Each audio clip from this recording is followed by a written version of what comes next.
Sejam bem-vindos a mais um Prosa de Quinta. Hoje é com imensa alegria que vamos falar sobre comunicação.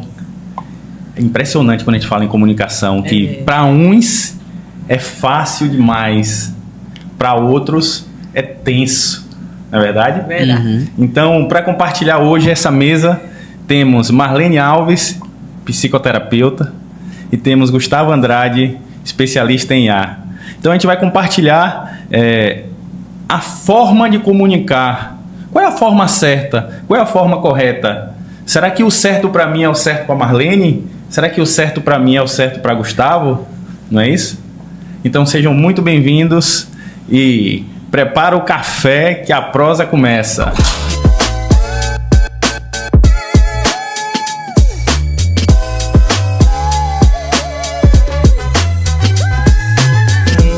Muito boa noite, coisa boa, né? Falar dessa comunicação, que é essa comunicação do dia a dia. Essa comunicação que a gente tem com os filhos, com o esposo, com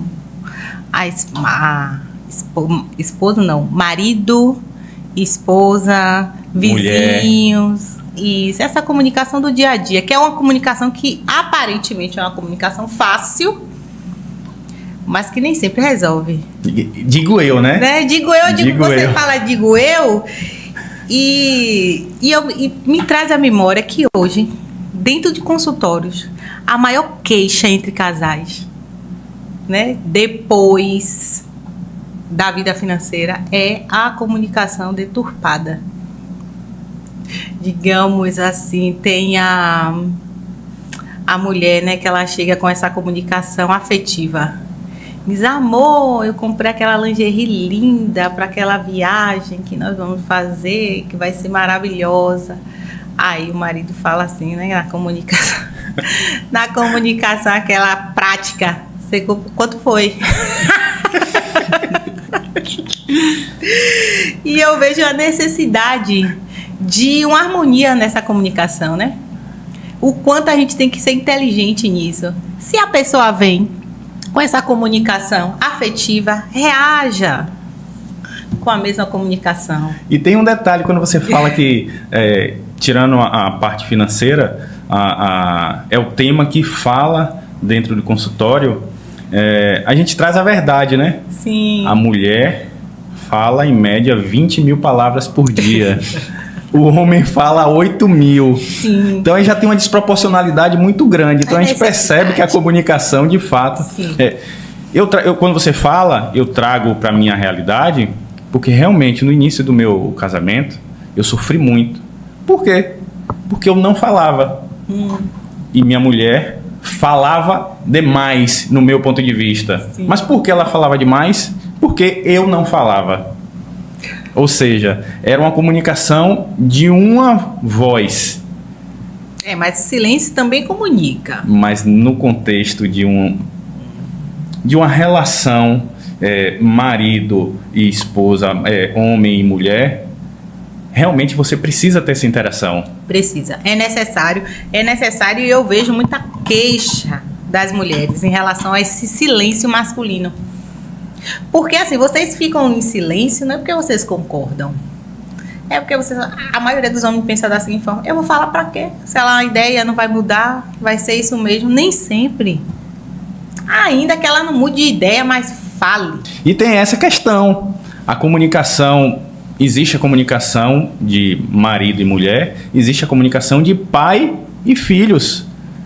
Gustavo pode trazer para a gente como é essa relação, como é que ele entende esse nível de comunicação.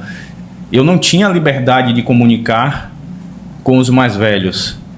Então eu tive sempre que me acostumar com ficar calado. Mas na verdade precisa ter essa liberdade. Não é porque é criança. Muitas vezes a criança tem algo a comunicar e que é muito importante.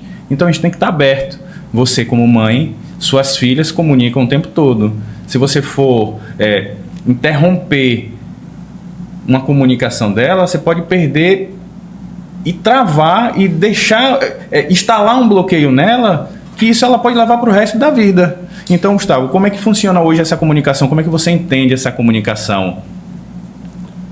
A comunicação entre pai e filho? Entre pai e filho. E você pode explanar mais entre pai e filho, entre amigos. Como é que funciona? Eu vejo, pelo menos a minha comunicação de pai e filho, e de mãe e filho, é mais uma comunicação comparada a como você descreve a sua, mais aberta. Eu tenho uma comunicação mais aberta com meus pais, pois, como você fala, você não poderia falar. Quando você falava, você era podado. Mas eu não sou podado. Então, pais, geralmente quando vão falar com seus filhos, especialmente quando tem menos de 7 anos de idade, acabam podando seus filhos demais e acabam cortando a criatividade de seus filhos, a expressividade de seus filhos. Isso é um tema tão importante que todas as famílias deveriam dar uma atenção maior. Tivemos aqui já alguns episódios atrás uma convidada, Elisete, falando sobre isso. A instalação de bloqueios nessa fase que Gustavo cita, é fundamental essa atenção para que esse transtorno não seja lá na frente prejudicial para a pessoa. Você vê que a comunicação ela é interrompida, né? Porque uma criança, quando ela nasce, ela já tem sua forma de comunicar.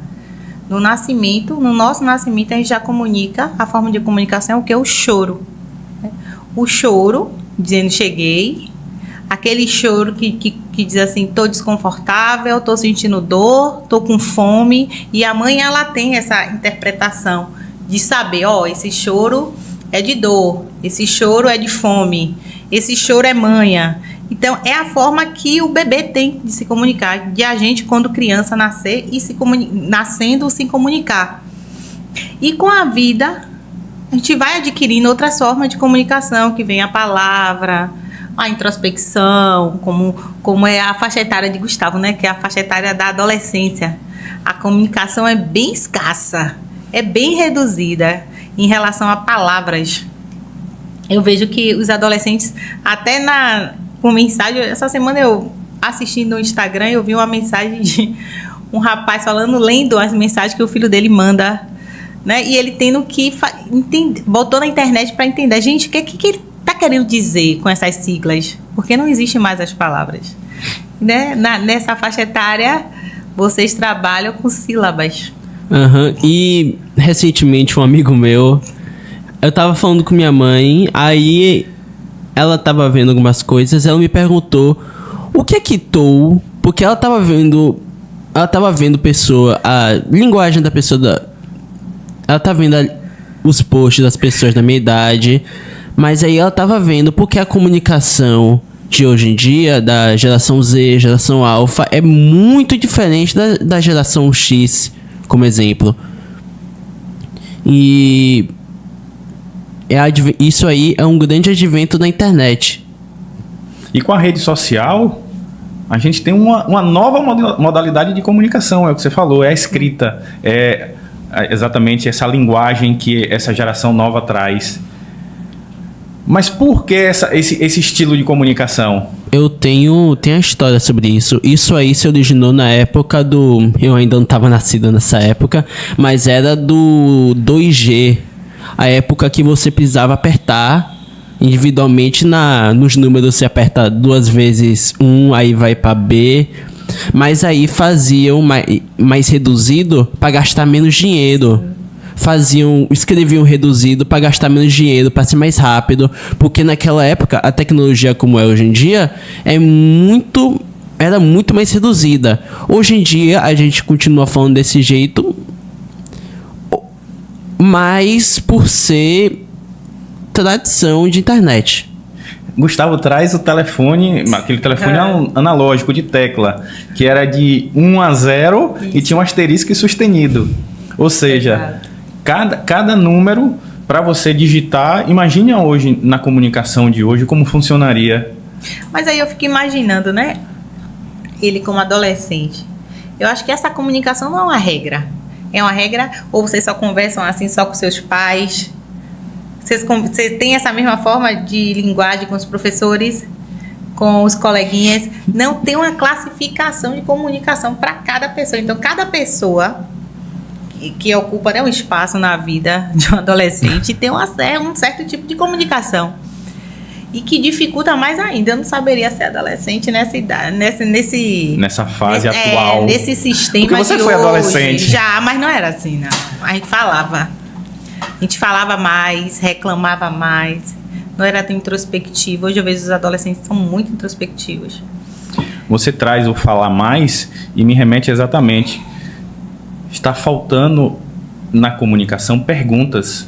E eu consigo imaginar que perguntas inteligentes geram respostas inteligentes. E quando não existem as perguntas? Não tem evolução. A raça humana, ela foi fundada em grandes perguntas como: qual o sentido da vida? O que é felicidade? Por que nós estamos aqui? E são essas perguntas que motivou a raça humana para continuar sendo grande, para a raça humana continuar se evoluindo. Ainda assim, você percebe, são perguntas, mas a profundidade de uma resposta vai ser com uma pergunta inteligente. Com certeza. Não, e conversando com o Gustavo aqui na mesa, né, eu lembro da minha adolescência. Eu tenho um distúrbio na comunicação, que é de herança de família, que é a gagueira. Eu não repito as sílabas, mas eu paraliso a fala. No meio da palavra acontece o silêncio. E fica travada, aquele alguém quer sair, dá nervoso. E isso acontece sempre quando a pessoa está nervosa. E na adolescência era bem intenso. Bem intenso, porque a professora, a gente não tem ainda intimidade com o público. E aí na escola a professora vai apresentar um trabalho. Fala, fulano. Aí o colega do lado, fala, fulano. Cadê a fala? Eu vou falar, peraí. Fala, fulano. E a fala não sai. Minha mãe é assim, até hoje. Meu irmão é com sílabas, ele fica gui, gui, gui, gui. E não sai a fala, não sai. Chega, ele tem que bater em algo para poder a palavra sair. Então eu vejo que uma das dificuldades na adolescência que eu tive de falar, de expressar, de perguntar, principalmente de perguntar na sala de aula, quando tinha uma dúvida, né, quando não entendia direito o que estava sendo dado pelo professor, era justamente a gagueira aparecer no meio da fala. Então isso me impedia de tirar a pergunta. E hoje na vida adulta eu vejo quanto foi prejudicial. Hoje, aí você me pergunta, Marlene, como você fez para se curar da gagueira? Não fiz, eu ainda tenho a gagueira. No momento de nervoso ela aparece, mas hoje eu já não me incomodo. Se é um distúrbio, a gente aprende não tem cura. No meu caso, a gente aprende a viver com ele. Não me impede hoje de perguntar, não me impede hoje de falar em público. Então, tem distúrbio? Tem dificuldade? Fale. Você traz sua infância e eu voltando para o nível superior, na sala de aula as pessoas, meus colegas perguntam: por que você fala tão bem? Como é que você fala tão bem? Sim. E aí eu paro e olho lá atrás, aquele menino calado, aquele menino, e tudo é uma decisão. Deixa eu voltar um pouco aqui nesse tempo de escola, porque minha infância foi uma cobrança, hoje eu consigo enxergar, desmedida. Sim. Porque era uma casa familiar e existia as comparações entre os primos, os irmãos. Então, quem se destacava era puxado a todos terem que ter o mesmo desempenho. Sim. E isso trouxe para o Jorge, na infância, uma forma de comunicação, de estudo, que não era o comum. Era a tal da cola, a tal da pesca. E o que isso hoje traz? Eu ter consciência de que eu preciso fazer o melhor que eu posso, sem esses recursos. E, Jorge, eu tenho uma pergunta. E quais foram as principais coisas ruins que aconteceram por causa disso? As principais Poxa, os principais defeitos, as principais consequências que isso trouxe. Uhum. Primeiro, eu reconhecer que os mais velhos fizeram talvez o melhor que eles puderam. Mas, tendo consciência disso, essas consequências eu tenho que resolver. Parece fácil estar aqui falando, mas vocês não têm noção de como é estar aqui falando. Porque eu não estou falando só para Marlene e para Gustavo. Eu estou falando para uma audiência. Eu estou falando para essa voz ser ouvida não hoje, não amanhã. Ser ouvida para o resto da vida. Sim. Então, essa pergunta sua é interessante porque eu, identificando isso, eu tive que exatamente trabalhar a ressignificação desse bloqueio, dessa crença que eu tinha de ficar calado.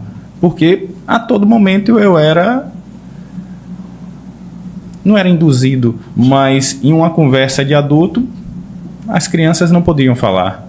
Então era ficar calado. E foi fácil ou difícil conseguir reverter? Eu te falo que até hoje está sendo difícil. Não é fácil. Por isso que hoje eu tenho uma realidade diferente da educação com os meus filhos. Essa liberdade deles falarem, de eles se expressarem. Você trouxe muito bem a falta de criatividade que isso traz. Então, entendendo que eu até hoje estou sendo punido com essas consequências, aí faz com que eu ressignifique e tenha toda essa clareza para ressignificar esse dano causado. Porque, eu te digo, se você não tiver essa clareza, você leva ele pro caixão. Bem profundo. Muito. E tem um dano tão grande nisso, porque hoje a comunicação faz parte.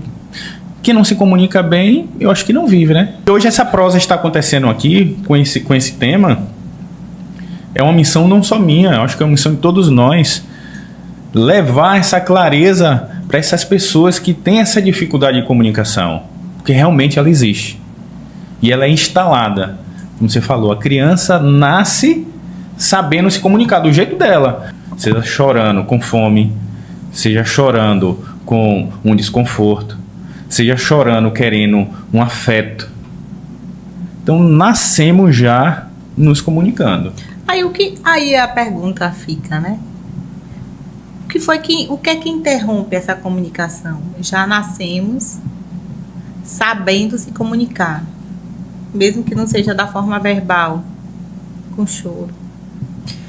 E hoje a humanidade faz cursos, né? Faz trabalhos. Eu vejo pessoas fazendo imersão para saber se comunicar bem. Onde é que essa comunicação ela é interrompida? Porque hoje, digamos, a comunicação é difícil. É difícil. Como difícil? Se uma criança ela já nasce se comunicando. Nós nos perdemos durante a vida. E por que perdemos? Porque pensamos que a comunicação é difícil. A comunicação não é difícil. Agora, o que tem que acontecer? A gente tem que saber para quem está comunicando. O que vai comunicar? Qual a intenção da comunicação? A intenção da comunicação, quem vai comunicar e qual o retorno dessa comunicação. Aí melhora a comunicação. Quando você sabe para quem você está falando, o que você está falando e o resultado dessa comunicação, como ela vai voltar para você, aí existe uma comunicação. Mas hoje é o que realmente está barrado. Eu falo algo que você não vai entender ou que você não entende, mas eu preciso passar para você, porque o meu ego exige que eu passe isso para você, né? Porque eu quero falar.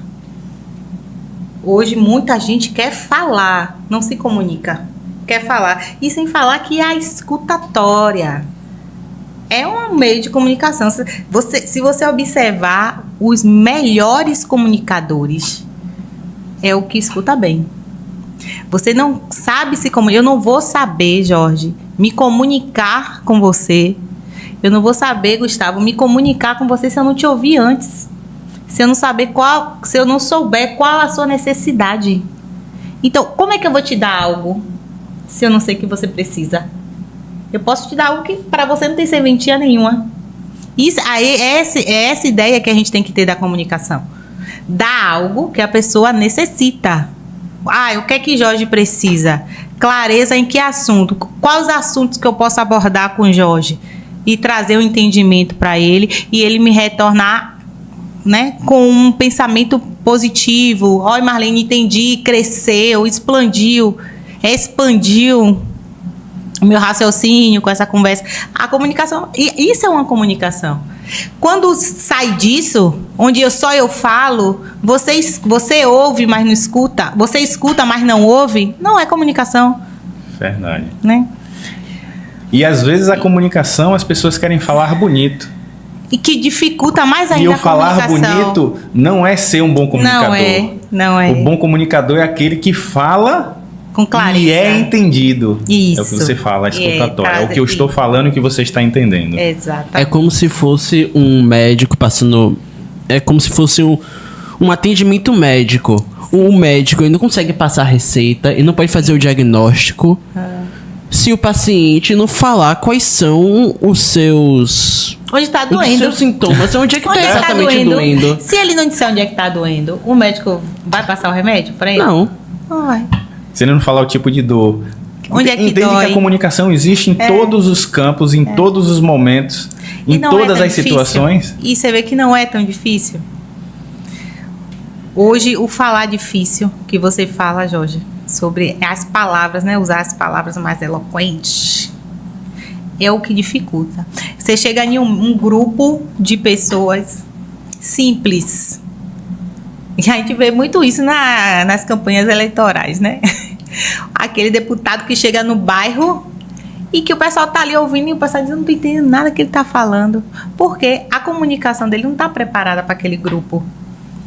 Então, são pessoas simples que estejam ali, só querendo ouvir o que ele vai fazer. A pessoa só quer saber o que ele vai melhorar, se ele vai tapar o buraco, se ele vai fazer a pracinha. E aí ele quer falar de quê? Ele quer falar de porcentagens, de números. Aquelas pessoas não entendem de números. Elas não querem saber de números. Na verdade, claro que é bom saber dos números, né? O que acontece lá na parte administrativa. Mas você acha que eles vão entender? Não. Não entende. A forma de comunicar, quem comunicar, o que comunicar é muito importante. E isso traz clareza à comunicação. Jorge, você acredita, como é que você acha que essas crenças limitantes acabam passando de geração a geração e como isso acaba influenciando para as pessoas começarem a ficar cada vez mais caladas? É exatamente, Gustavo. O fato de calar faz com que você perpetue essa praga de silêncio. Porque onde não tem liberdade para uma comunicação, existe como é que eu falaria? Onde você não tem a liberdade de comunicar, você não tem a liberdade da criatividade de você se expor. Então você se refugia no seu eu. Aí você traz essa perpetuação de crença, e eu trago 4 lições que eu tive que adotar para minha vida. A primeira foi a repugnância. Eu de fato decidi que eu não ia ficar mais calado. Então foi uma grande emoção que eu coloquei para poder vencer essa barreira. Depois eu tomei a decisão de me expressar, de me comunicar, de falar. É fácil? Não é. É uma decisão totalmente difícil quando você não tem esse hábito. E aí qual é a terceira emoção? O desejo de falar e ser ouvido. E aí eu fecho com a determinação. 4 emoções. Hoje eu estou determinado que minha voz, nossas vozes, é o som mais poderoso do mundo. Então, eu tomei essa decisão de não me calar mais. E você acredita que isso acaba criando pessoas que não falam Porque é um grande problema atualmente que as pessoas têm um problema, elas não falam e elas não fazem nada para conseguir impedir esse problema. Eles ficam calados e ficam só esperando alguma pessoa aparecer para mudar esse problema. Como é que você vê isso? Eu trago para uma realidade minha. Minha mulher hoje, se não fosse ela, eu digo que ela é minha mentora, que se ela não tivesse entendido o meu potencial, eu ia estar calado até hoje. Eu não estaria aqui. Eu não estaria falando. Eu não estaria me comunicando. Porque, para mim, como eu fui ensinado a ficar calado, para mim estava muito cômodo. Lembra que a gente falou da comunicação? Às vezes o silêncio é comunicação. Então, o fato de eu ficar calado, como você falou, Marlene, silêncio, às vezes é comunicação. O meu silêncio era comunicação, mas não era a comunicação que eu queria. Então, essas 4 emoções eu trago como repugnância, decisão, desejo e determinação fundamental para romper esse silêncio. Eu ouço muitas pessoas falando sobre 2 tipos de pessoa: os corajosos e os ótimos. Geralmente, o ótimo não tem a sua criatividade. O ótimo foi podado cedo, teve o cala-boca menino, foi podado bem cedo, antes de 7 anos de idade, e foi bem encaixadinho para fazer exatamente o que tem que ser feito. Ele é como se tivesse que obedecer um manual. Sim. E o ótimo é exatamente isso. Você pode trocar o ótimo, o corajoso. O ótimo pode ser trocado quantas vezes quiser. Mas o corajoso, ele não consegue ser trocado. O corajoso é indispensável. É o que tem as ideias, é o que tem a criatividade, é quem toma a frente. E na comunicação, como é que funciona? O corajoso abre as portas para os ótimos. E você está falando dessa forma e eu estou raciocinando aqui, né? Sobre coragem, sobre ser ótimo. Às vezes a pessoa é muito, muito boa, mas não tem coragem. E você pode adaptar. O ótimo, ele não tem coragem, ele não avança. O corajoso, ele não pode ter um desenvolvimento ainda, ele não pode estar pronto ainda. Mas ele teve a coragem de ir lá, de fazer. E eu acho que a comunicação é justamente isso. Você não vai ter o domínio dela, porque ninguém vai ter um domínio total da comunicação. Mas o fato de você ser uma pessoa corajosa vai te dar a liberdade de ir fazer e se aperfeiçoar, se tornar melhor a cada dia.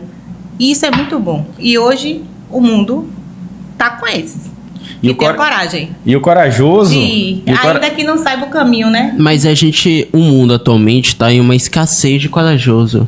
O mundo tá... com certeza. Porque a gente tá ficando... A sociedade tá tão podada, mas tão podada, que tá tendo uma escassez de corajoso. Pessoas especialmente jovens com ideias novas, está faltando muito. Sim. É como o próprio mito da caverna. Os ótimos tem a pessoa que tá querendo sair da caverna. Aí tem os ótimos que ficam na escuridão, que não querem, que por medo, ou achando que o corajoso é um louco querendo sair da caverna, tenta impedir ele de sair. E quando ele volta, ele sai. E quando ele volta, é verdade, o ótimo não aceita. O corajoso, após sair da caverna, ele não consegue mais voltar para a escuridão. O olho dele não consegue mais se acostumar à escuridão, porque agora que ele já viu a luz, ele vê com clareza. As pessoas que ainda estão na escuridão dentro da caverna não aguentam pensar, não aguentam a existência da pessoa que conseguiu sair da caverna. Acho que ele é um maluco e tenta o máximo possível para dar pedrada na pessoa. E Gustavo faz da luz, e onde há luz, a escuridão some. Não permanece. Não permanece.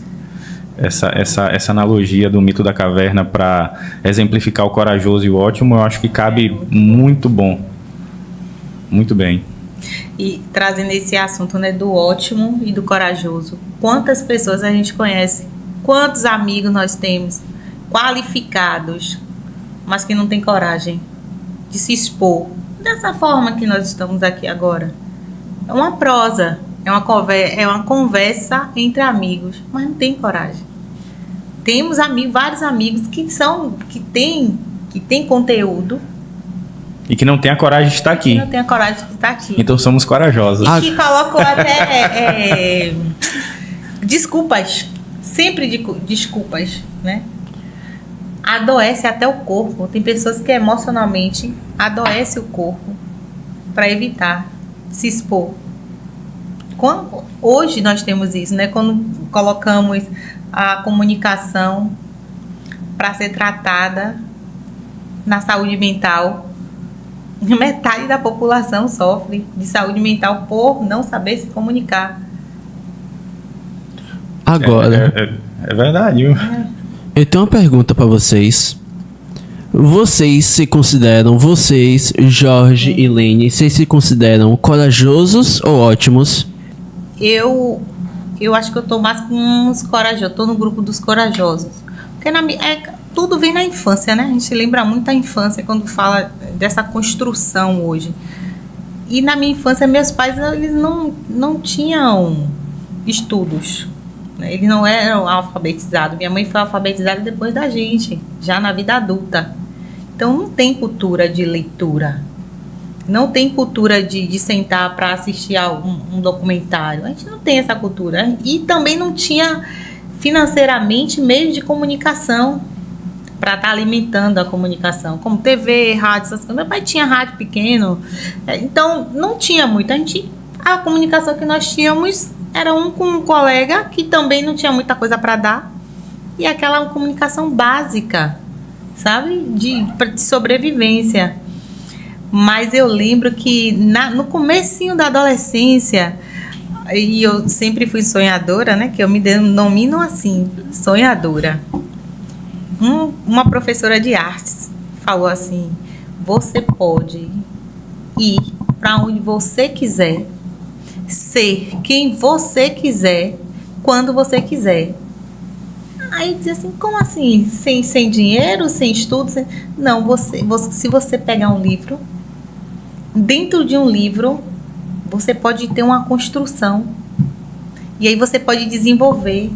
E você pode ir para lugares que você, sem sair do lugar, você pode ir para a Grécia, você pode ir para os Estados Unidos, lendo um livro, você vai andar nas ruas dos Estados Unidos, sabe? Então, a minha curiosidade pela comunicação, pela leitura, veio justamente disso, para eu me movimentar sem sair do lugar. Porque a minha realidade, eu não tinha como sair, eu não tinha como conhecer outras culturas, outros idiomas, sabe? Conhecer, saber o que é que acontece fora aqui do Brasil e no mundo. Então é através do livro.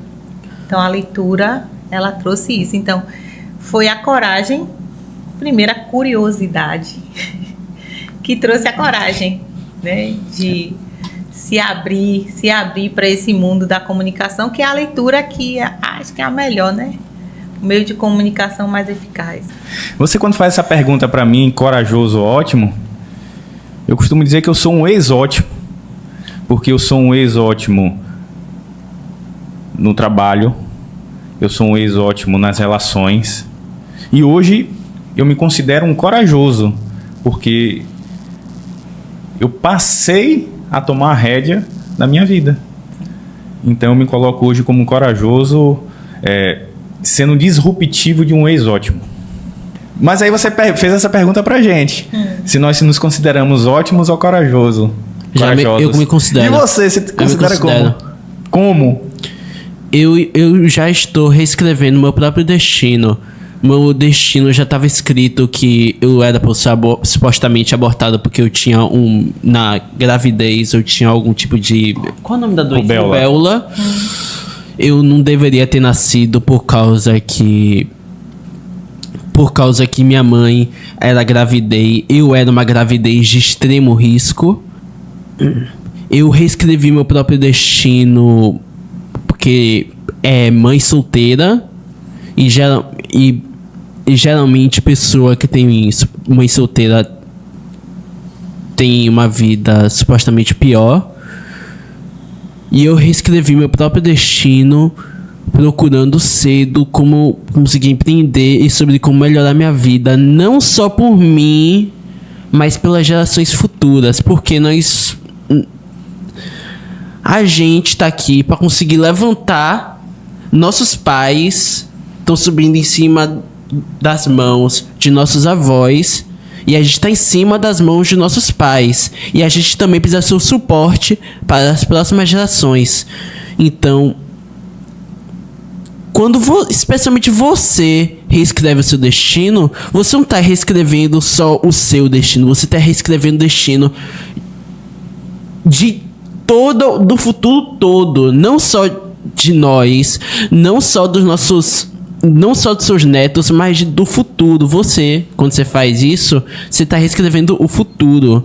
E essa é a grande diferença entre um corajoso e um ótimo, porque o ótimo se deixa encaixado no destino que foi escrito por alguma outra pessoa. Pode ser uma mãe, pode ser um pai, pode ser uma tia, pode ser um professor, pode ser um irmão, pode ser uma babá, mas o corajoso não. O corajoso não se deixa parado por isso. O corajoso tentam botar esse limite em sua frente, mas ele acaba passando por esse limite e se liberta. O corajoso rompe limites. Voltando pro mito da caverna, é como se fosse o ótimo, como eu falei, é a pessoa dentro da caverna. E o corajoso é a pessoa saindo da caverna. Não importa quanto a dor, quando você vai ver a luz pela primeira vez, Platão descreve sendo doloroso ver a luz pela primeira vez. Mas a coisa é que quando ela sai, ela não volta para a escuridão. Então, quando ela vai e ela sai da escuridão, ela não tá só mudando o destino ela não tá só mudando seu próprio destino. Ela tá mudando o destino de todo mundo em frente. Das próximas gerações. Uhum. E você é uma prova de corajoso. Obrigado. Obrigado por ter me escolhido. E eu vejo a coragem, uma das qualidades do corajoso é não olhar as circunstâncias, né? Você poderia dizer, mas reclamar, né? Da vida. Mas eu não tive isso, mas eu não tive aquilo. Então, olhar o que é que você tem, o que é que você não tem. Eu vejo o corajoso, ele não olha isso. Ele não olha o que ele precisa, ele vai. E no caminho ele vai pegando o que é necessário. É porque o corajoso tem fé. Isso. E a fé, você vai dar o passo sem ter o chão, isso, sabendo que o chão vai chegar. Agora, ditado, né? Você coloca o pé e Deus coloca o chão. Vocês concordam que atualmente a sociedade tá mais uma pegada de chorar no mamar, no sentido de a pessoa reclama, a pessoa bota a culpa na política, bota a culpa na família, bota a culpa em saúde mental, bota a culpa no trabalho, bota a culpa do patrão, mas não faz nada para mudar essa circunstância? Você concorda? Concordo e afirmo a você. Quando você pergunta exatamente qual foi esse momento que eu identifiquei que eu precisava renunciar às minhas crenças, a culpa era do governo, a culpa era do gato, cachorro, periquito, papagaio. A culpa nunca era minha. Então nós somos responsáveis pelo nosso destino, seja ele bom ou ruim, positivo ou negativo. Agora, você concorda que isso é quase diretamente envolvido na parte da comunicação, quando seus familiares mais velhos falaram "cala a boca, menino", e começaram a te bloquear? Você concorda que a maioria, se não for tudo isso, começou nesses primeiros bloqueios da comunicação? Exatamente. Sempre essa crença limitante começa exatamente na falta da comunicação, na falta de exposição, na falta... Trava tudo. É criatividade, clareza no falar. Ou seja, lembra que a gente, voltando aqui pro começo da nossa prosa, comunicação é a base de tudo. Se você chega na árvore nascendo e poda ela vai continuar sendo uma árvore, só que ela vai ser uma árvore podada. Consegue fazer essa analogia? Consigo. E quando você fala assim do cala-boca menino, como você fala sobre esse cala-boca menino? Muitas pessoas com certeza vão se identificar. Vão se identificar. Mas você acredita que tem pessoas, hoje adultos, hoje eu conheço adultos, que não tiveram esse cala-boca menino, pelo contrário, sempre estavam ali se expondo, falando o que achavam, tinham uma liberdade na infância e hoje são adultos que não conseguem se comunicar. Aí você já vai para outros tipos de crenças. Não, é isso que eu estou dizendo, porque às vezes a gente pensa que se, digamos, será que se minha mãe me desse a liberdade de eu me expressar, eu seria o Jorge que eu sou hoje, mas lá atrás, bem mais cedo. E eu não vejo dessa forma, eu vejo assim, ó, que... Mas deixa eu só fazer um adendo, calma. Deixa eu só fazer um adendo. O Jorge hoje foi exatamente identificar que ele precisava ressignificar isso.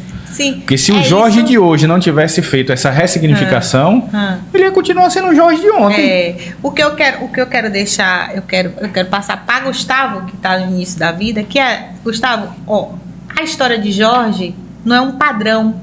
Uma pessoa que teve o cala-boca menino foi impedido de falar. E aí trouxe trauma, trouxe bloqueios. Hoje ele é um homem livre. Hoje ele consegue falar. Então, o que eu quero deixar claro é que uma pessoa que não é impedida de falar, ela traz bloqueio na comunicação também. Tem homens hoje, mulheres, pessoas que tiveram essa liberdade de falar e hoje elas não conseguem se comunicar. A exposição dele na fala, será que hoje não trouxe essa consequência? A forma que ele foi incentivado a falar, será que o como não estava equivocado? Não era que ele estava equivocado. Eu vou dar um exemplo de uma pessoa, né, que tá aqui hoje, que eu conheci há pouco tempo. É uma pessoa que tem uma liberdade de fala, que tem conteúdo para falar. E aí a pessoa é cercada pelo medo de falar. Olha o bloqueio. Esse medo, você acha que foi colocado pela mãe dele? Pelo pai dele? Marlene. Normalmente. Não foi. Pelo contrário, o pai e a mãe, o que acontece? O pai e a mãe dão uma liberdade de dizer, sabe essa mãe e esse pai que enaltece o filho? Que bota o filho em um pedestal, meu filho é bom. E aí esse filho vem para a realidade da vida e vê que não é do jeito que o pai e a mãe falou. Normalmente um bloqueio é colocado... E aí traz esse bloqueio? Normalmente um bloqueio é colocado por alguém próximo. Normalmente, eu até falo isso no meu livro, que são os bloqueadores. Exato. São pais, parentes, é a falta pastor, professor... psicólogo. É a realidade, é trazer a realidade. Pessoas que são cercadas por uma proteção na vida. Você pode até dizer que o excesso de cuidado. Que a pessoa tá ali, ela tá no meio, ela tá ali cercada, né? Na infância, na adolescência, cercada por uma proteção, onde ele fala bem, onde ele é bom, onde ele é suficiente, mas quando ele vem para a vida adulta, que ele encara a realidade da sociedade, do mundo, ele vê que não é daquela forma que ele conviveu ali, naquela bolha. E aí vem a trava. E aí ele tem o conteúdo, consegue falar, tem o que falar, mas não consegue. Agora, senhora... A voz não sai, a comunicação, ela não é clara. Você consegue entender mais ou menos? Senhora Marlene, você, como psicóloga, qual você vê a origem desses bloqueios? Como é que você vê a origem disso? Porque tudo é causa e efeito. Isso aí é as leis da natureza. Sim. Tudo tem uma causa e essa causa sempre vai ter um efeito. Qual foi a causa desse bloqueio? Desse bloqueio, desse impedimento, no caso. O que é que leva... Esse adulto a não conseguir se comunicar. Mesmo na infância, tendo essa liberdade de falar. Realidade deturpada. Como assim? O quê? Uma criança que cresce em um meio, né? Ele cresceu ali, ele estudou bem, ele fala bem, né? Ele teve um bom estudo, não é o meu caso, não é o caso de Jorge. A mãe dele nunca disse o cala a boca menino, pelo contrário, fale, meu filho, olha, você é bom, você é excepcional, você é 100%, tá ali sendo encorajado. Mas quando esse adulto ele cresceu e ele viu que ele não é tão bom, que tem pessoas que são melhores, ele é bom porque, assim, a visão de uma mãe e de um pai não é a mesma que a sociedade. Um filho, tem pais que são conscientes, vai dizer, meu filho tem essa debilidade, mas por esse lado aqui ele é muito bom. Então, desse lado ele pode desenvolver mais. Isso aqui ele já é da debilidade. Mas tem pais que criam um filho dizendo que ele é super dotado em tudo. E não existe, gente, super dotado em tudo. Então, isso impede. Hoje eu converso com pessoas, atendo pessoas que têm o conteúdo, que não foi impedido de falar, mas que não conseguem encarar uma plateia.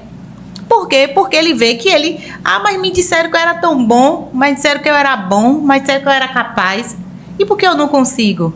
Viver com essa realidade, ele vive com esse conflito interno, entendeu? Aí é o que Gustavo traz, causa e efeito. O efeito ele já sabe que ele não consegue, ele tem que ir na causa. Tem uma causa para ele ter esse bloqueio hoje. Marlene, você concorda que, como psicóloga, indo por esse exemplo, todo excesso tem a falta em algum tipo de lugar. Se tem algum excesso dos pais falarem, menino, você é muito bom, você é tudo isso, tem falta em alguma coisa. Você que já teve, que você tá indo com esses pacientes, como é que você conseguiu lidar para conseguir restaurar a comunicação desses pacientes e como é que você conseguiu ajudar eles? Eu mostrei para ele que a expectativa dos pais dele com ele não era sobre ele, era sobre os pais dele. Às vezes, nós, pais, colocamos expectativas em nossos filhos que não é para nossos filhos, são nossas. A gente não conseguiu realizar na nossa infância, não conseguiu realizar algumas conquistas e a gente direciona isso para os filhos. E a gente intensifica isso no filho.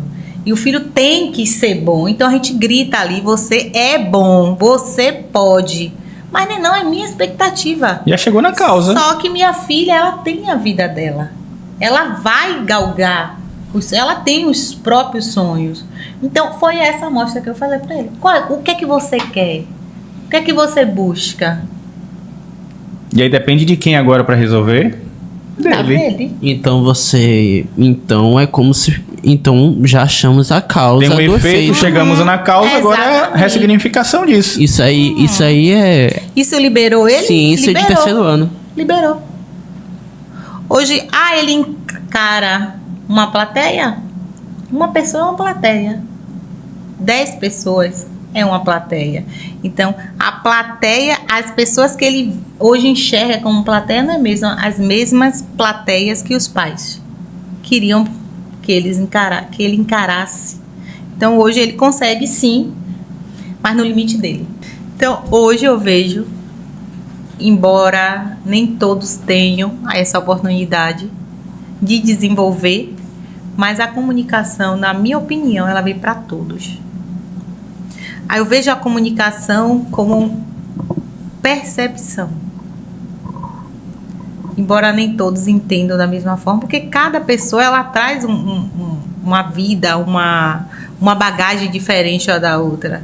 Digamos, se eu perguntasse aqui a Jorge e ao Gustavo, que dia é hoje? Talvez Jorge ia me responder quinta-feira. Gustavo já ia me trazer a data de hoje. Mas é dia. Mas cada um tem uma opinião diferente. E eu vejo a comunicação dessa forma. A minha pergunta tinha que ser clara em relação. Dia de quê, Marlene, você quer saber? O dia da semana? A data do mês? Porque se eu apenas dizer que dia é hoje, fica muito vago. Então, que possamos aprimorar, conscientizar, trazer essa linguagem, né, mais clara, mais eficaz e simples. Porque hoje eu vejo a simplicidade é tão bonita, é tão elegante, não é verdade? Verdade. Então, às vezes a gente dificulta e se perde. Porque quando fica claro, fica puro e fica fácil. Porque não é fácil de fazer. É o fácil de eu falar e você entender.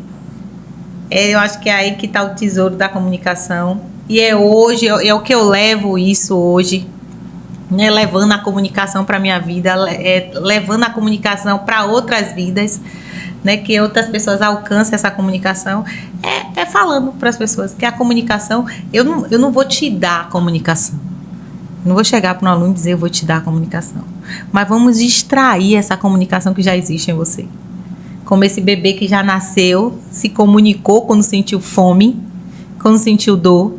Vamos extrair, vamos trazer à memória essa comunicação que está dentro de cada um de nós e fazer sucesso. E eu reforço que o bom comunicador não é o que fala bonito. Uhum. O bom comunicador é o que se faz entendido. Exato. Então eu fecho que a chave principal para o seu futuro na comunicação é você.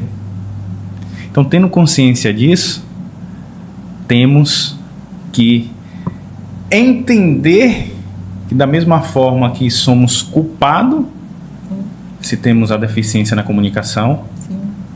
podemos ser nós a chave para esse grande comunicador que todos nós somos. Então quero agradecer a você mais essa prosa de quinta, e eu desejo que você se comunique bem, que Deus abençoe, até a próxima quinta.